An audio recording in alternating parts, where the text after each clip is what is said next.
Hello. कैसे हो आप सब? आई होप आप सब ठीक होंगे। लेकिन हम ठीक नहीं हैं, क्योंकि आप सबको पता चल ही गया होगा कि हेमा हमारे बीच में नहीं है। हेमा की डेथ हो गई है। तो बस ऐसी शॉकिंग खबर मिली कि सुन हो गए सारे। मतलब सोचा नहीं था कि ऐसा कुछ होगा।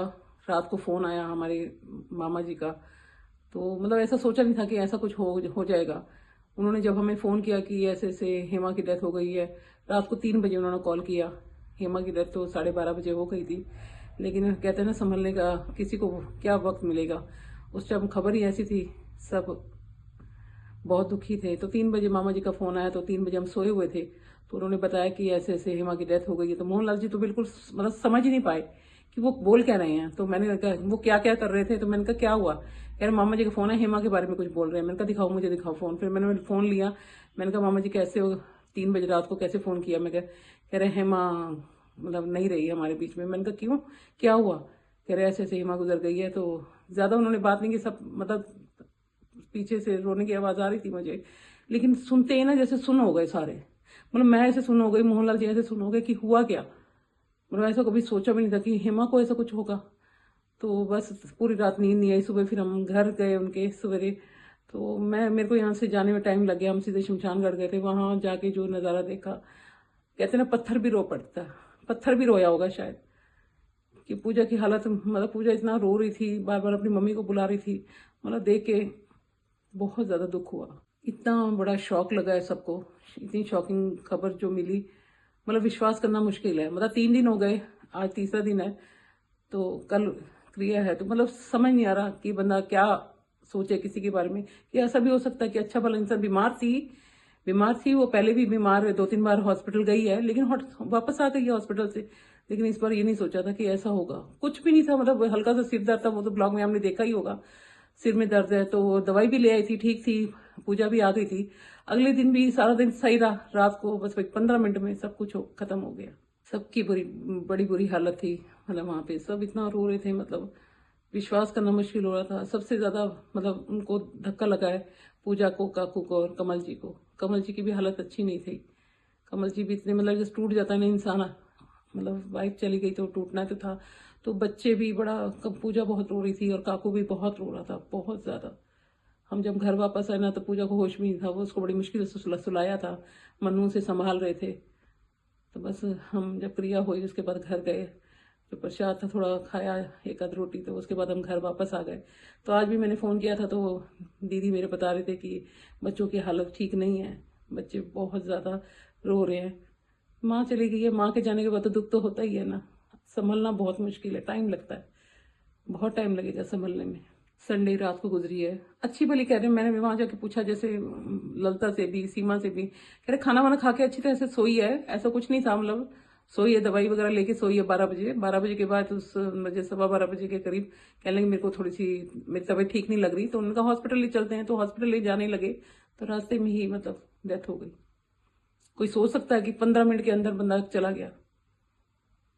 मतलब एक विश्वास करना भी बड़ा मुश्किल हो रहा है कि हेमा अब नहीं है। और कल की क्रिया है। मैं ऐसे बैठी हुई थी, मैंने कहा आप लोगों से बात करूं। मैं बात करना चाहती थी, लेकिन मन ऐसा खराब हुआ पड़ा था, मतलब कुछ भी करने का मन नहीं कर रहा था। तो मैंने कहा अभी बैठी थी, तो मैंने कहा आप लोगों से बात करूं, तो आप लोगों को भी बताएं। पता तो आपको चल ही गया कि हेमा नहीं है हमारे बीच में। पूजा जब रो रही थी ना, तो मुझे अपनी हिना याद आई। मुझे पूजा, ऐसा लगा मेरी हिना रो रही है पूजा को देख के जैसे। तो बस भगवान से आप लोग भी प्रार्थना करो कि हिम्मत दे पूजा को इतना बड़ा दुख सहन करने की। अब तो खाया है तो कुछ हो तो सकता है, अंदर जाने वाला तो चला गया, लेकिन उनके परिवार को हिम्मत दे। और हेमा जहाँ भी गई है उसे शांति मिले, उसकी आत्मा को खुश रहे अपने जहाँ गई है। बस आप लोग यही प्रार्थना करो कि उनके परिवार को, कमल को और पूजा को और काकू को ये दुख सहन करने की शक्ति मिले। एक बात मुझे तो वहां भी जाके पता चली, जो हेमा ने 3 सूट लिए थे कुछ दिन पहले, जब चांदनी चौक आई थी ना, उसने 3 सूट लिए थे, सबको दिखा रही थी कि मैं 3 सूट लाई हूँ और मुझे ये वाला सूट ज्यादा अच्छा लगा। और आपको बता भी रही थी ग्रीन कलर का सूट मैं उस पर डालूंगी, मेहंदी पे डालूंगी। तो उसके 2-3 दिन बाद ही डेथ हो गई।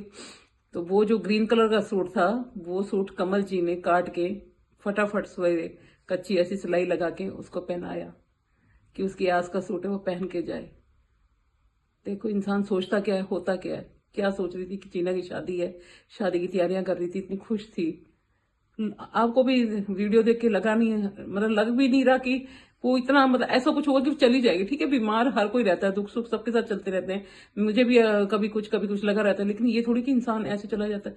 पहले एक दो बार बीमार हुई है तो काफी बीमार हो गई थी, मतलब तब तब इन लोगों ने मतलब एक बार आस छोड़ दी थी। एक बार जब माता चंदन देवी में वेंटिलेटर पे थी तब सबने उम्मीद छोड़ दी थी कि हेमा ठीक नहीं है। और आज जब वो सब कुछ मतलब ठीक था, वो भी ठीक थी, सिर दर्द तो माइग्रेन तो कोई दिक्कत नहीं, थोड़ा बहुत चलता रहता है, वो उसको होता था, लेकिन एकदम चली जाएगी ये सोच नहीं सकता कोई। और ये विश्वास भी नहीं हो रहा कि वो चली गई है।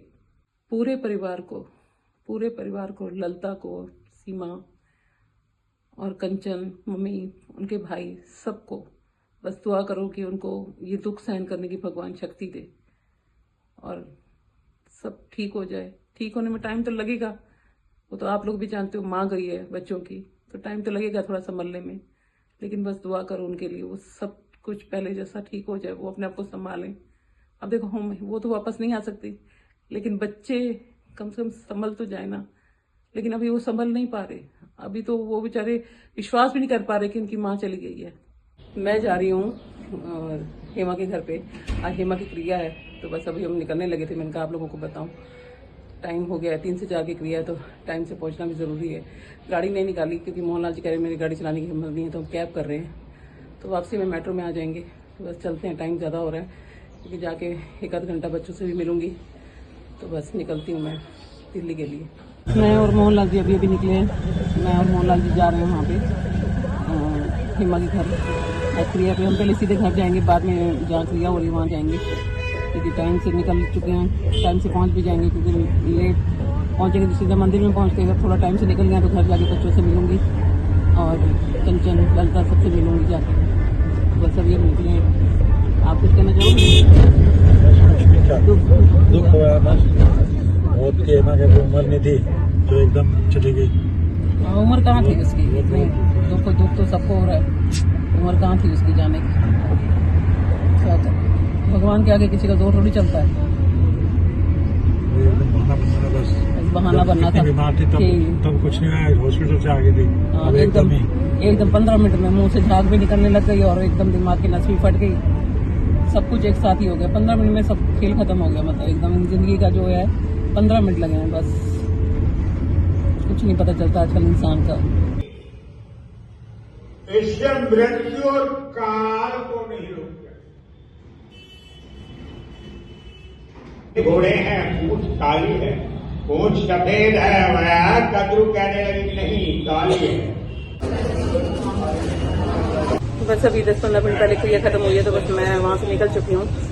तो मैं आपके लिए वीडियो ज़्यादा नहीं बना पाई, क्योंकि वहाँ का माहौल ऐसा नहीं था, बहुत दुख का माहौल था। मैं ज़्यादा वीडियो नहीं बनाई, का वीडियो आप लोगों के लिए भी है, तो आप लोग आ तो नहीं सकते, लेकिन कम से कम मेरी वीडियो के जरिए आप हेमा को श्रद्धांजलि दे सकते हो। तो बस अभी मैं निकली और मैं घर के लिए जा रही हूँ। मैं मेट्रो में ही थी, तो मैंने कहा आपके लिए थोड़ी सी वीडियो बना के आपको बता दूँ कि क्रिया हो गई आज, चौथा जो था आज हो गया। बाकी मैं घर जो कि आपसे बात करती हूँ। मैं अभी घर पहुंची हूँ वापस, तो बस आके बस बैठी हूँ। बस एक ही बात दिमाग में आ रही कि कैसे इंसान चला जाता है। आज 4 दिन हो भी गए हेमा को गए हुए, तो समझ में नहीं आ रहा कि इंसान कैसे अच्छा भला। आज मुझे वहां जाके पता चला कि ब्लॉग भी बनाया है, जिस दिन डेथ हुई है उस दिन ब्लॉग बनाया उसने पूरा। रात को ब्लॉग का एंड करके भी सोई है, खाना वाना बनाया, खाया, और कमल जी के लिए अचार, कमल जी के लिए अचार डाला है गाजर का। कहती कमल जी को अचार बहुत पसंद है, तो उसके लिए गाजर का अचार भी डाला है। और कमल जी ने चटनी भी बनाई है, हेमा को चटनी पसंद थी पुदीने वाली, तो हेमा के लिए चटनी बनाई है। देखो इतना सब कुछ हुआ, उसके बाद इंसान चला जाए तो विश्वास नहीं आता, जैसे मतलब विश्वास किसी को भी नहीं आ रहा कि कैसे एकदम हेमा चली गई। मतलब कुछ नहीं कह सकते, आजकल वक्त का कुछ भरोसा नहीं है। आज जब मैं पूजा से मिली तो रो रही थी। अब तो रोना सारी जिंदगी का माँ दे के गई है, क्या करे, बच्ची है, लेकिन उसे अपने पापा को और भाई को भी संभालना है। कमल जी तो बिल्कुल एकदम टूट गए हैं, जैसे उनको वो भी कह रहे हैं कि मतलब गलत टाइम था ये जाने का, टाइम नहीं था अभी जाने का, थोड़ा टाइम और भगवान टाइम दे देता तो काकू की शादी भी देख जाती अभी मतलब बहुत कम टाइम था जिसमें ये चली गई है, उम्र नहीं थी जाने की। तो पूजा बस परेशान हो रही है कि पापा और काकू को कैसे संभालूंगी मैं अकेली, वो कैसे मम्मी के बगैर रहेंगे। क्योंकि काकू भी मम्मी के बहुत नज़दीक था, बहुत प्यार करता था काकू। अगर काकू थोड़ी काम से थोड़ी देर लेट हो जाता था ना, काकू कहता मुझे फ़ोन करने लग जाती थी कि तू आया नहीं अभी तक। उसी दिन जिस दिन डेथ हुई उस दिन भी 10:30 बजे कह रहे मैं बाहर था, तो मम्मी का कॉल आया कि काकू तो अभी तक आया नहीं, खाना बना हुआ है। तो कह रहा बस वो लास्ट कॉल था मम्मी का जो मैंने उठाया, अब ज़िंदगी में कभी मम्मी मुझे फ़ोन नहीं कर पाएगी। तो ऐसी ऐसी बातें, इमोशनल बातें सुन के ना बस दिल को कुछ होने लग गया वहाँ पे। पूजा मतलब स्ट्रांग है पूजा, पर फिर भी उसे अपने भाई और पापा की बहुत चिंता है कि इनका क्या होगा, ये अकेले पड़ जाएंगे। ये मम्मी के बगैर तो बिल्कुल सोच ही नहीं सकते, मम्मी के बगैर तो बहुत परेशान हो रही थी। बस आप लोग भी प्रार्थना करो, हेमा जहाँ भी गई है खुश रहे, उसकी आत्मा को शांति मिले, और उसके बच्चों के लिए भी प्रेयर करो कि उन्हें भी ये दुख सहने की शक्ति दे भगवान। तो बस आज का ब्लॉग मैं यहीं एंड करती हूँ। मुझे समझ नहीं आ रहा, मैं बातें बहुत हैं लेकिन दिल अंदर से बहुत दुखा हुआ है। बस आज का ब्लॉग मैं यहीं एंड करती हूँ। कल मिलती हूँ न्यू ब्लॉग के साथ।